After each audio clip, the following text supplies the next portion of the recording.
Everyday superpower. We talk body language, relationships, game, everything between. I've got a corker for you today, people. I've got a classic. This one goes out to the fellas. We're going to talk body language today. We're going to talk attraction body language. We're going to talk seductive body language. And for you lot who get off on this word, yeah, because I know half of you do, because they end up getting a lot more clicks than the others.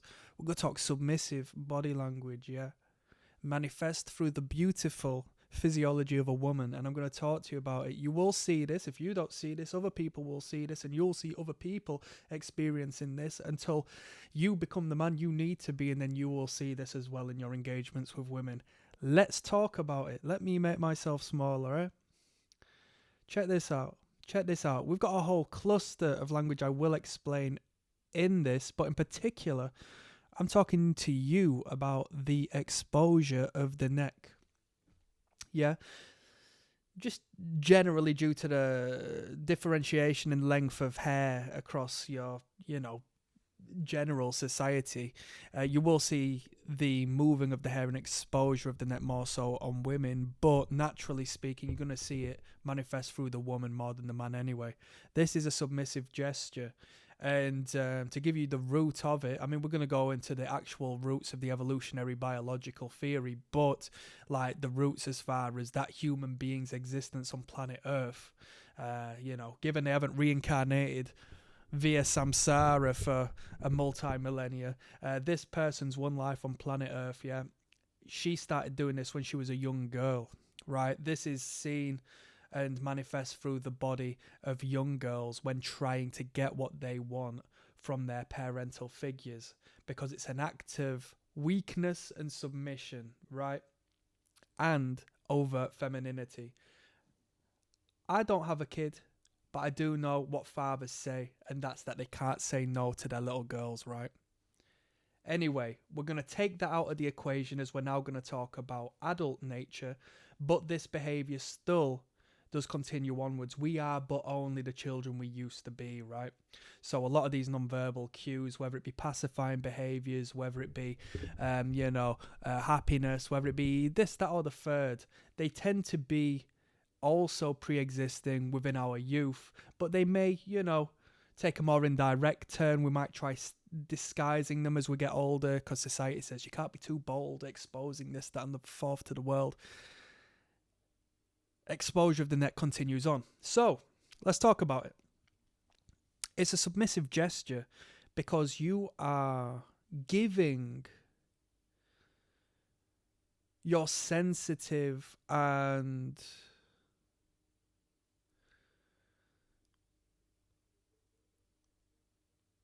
fragile zone to that which is before you or around you. We, as human beings, have a leading purpose in this life. The first law of human nature is self-preservation. So, the majority, if not all of our actions are baselined by the idea that we need to survive, yes? The second law is procreation, but the first law is self-preservation. So when we are uncomfortable, when we are threatened, when we are experiencing some degree of threat, we will conceal our neck. We will conceal our torso, which houses our internal organs. We'll conceal our genital area, which is a necessity for procreation. We will cover these areas up through whichever means to ensure we survive. We do this outside of our conscious awareness. This is why we call it body language, nonverbal communication, subconscious behavior. When we say something we're uncertain about, or something we're uncomfortable about, our shoulders will make a shrugging motion to turtle our neck into our body. Let's look at the opposite. When we're cool, calm and confident and we are facing no threat, we're fine exposing our chest and our stomach. We're fine being more expansive, creating movement and attracting more attention. We're fine exposing our neck, right? Listen to what I'm saying. Evolutionarily speaking, If we were still in the savannah as primates, yes, as apes, our expansive movement would attract predators. Big cats that would run over, and what would they do? They would bite our neck. You see these cats now, that's where they attack. Have you seen two cats playing? Have you seen one dominating the other? What the others will do will pounce on the back, bite the back of the neck, immobilizing that cat for it to do whatever he wants, right?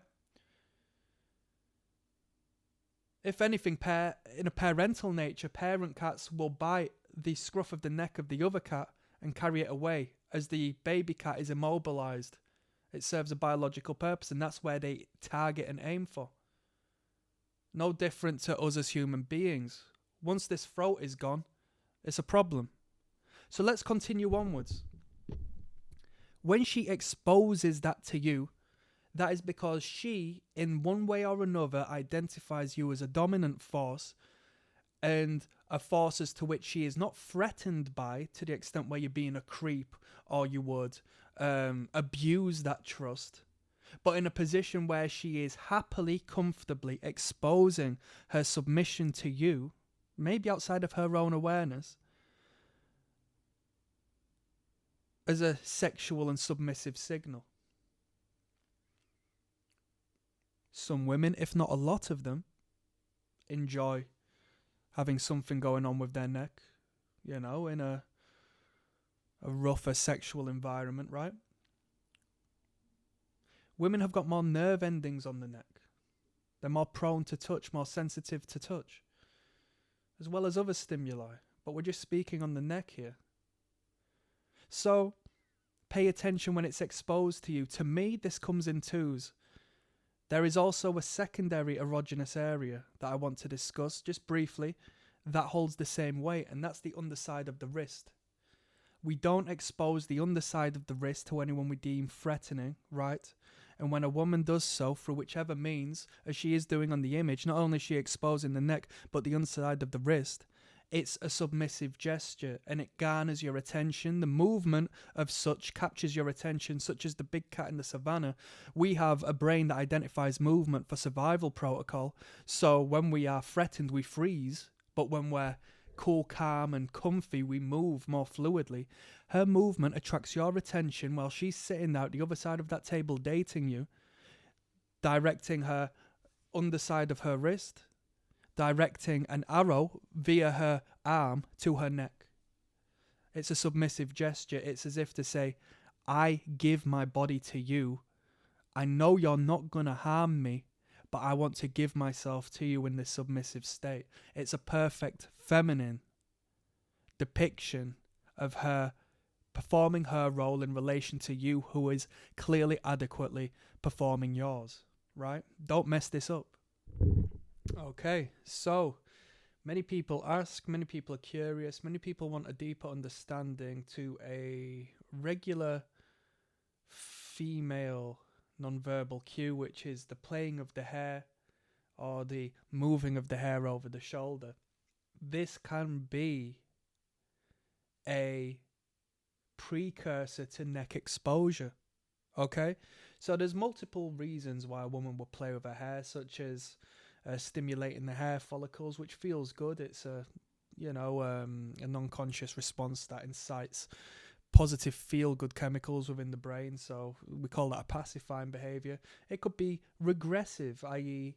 they had a family member, a mother perhaps, who used to calm the girl down and play with her hair, and she used to find comfort within that, so the child within her is regressing back to a safer time to fight off the feelings of stress. But it can also be utilized as the woman we see here, where the hair is brushed back. She is doubling up on that with exposure of the wrist. And let me give you some further game here, people. This is where it gets deep. Look at what else is happening.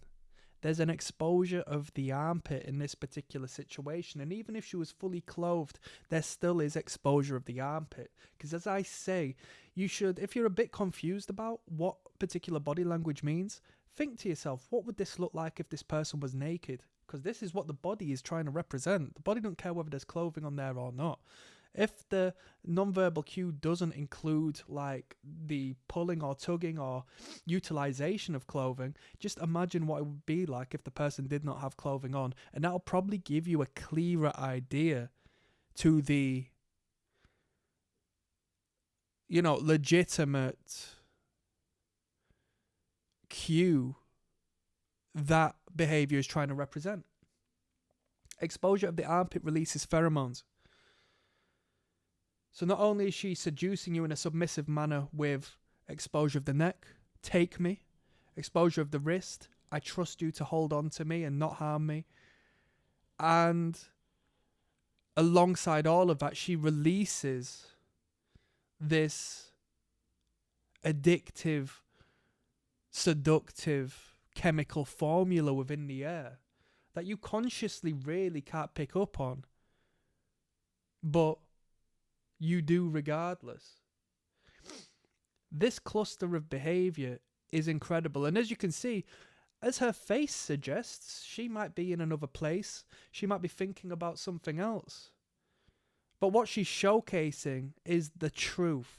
So let's say she's there waiting for somebody, okay? Nobody's in her immediate area.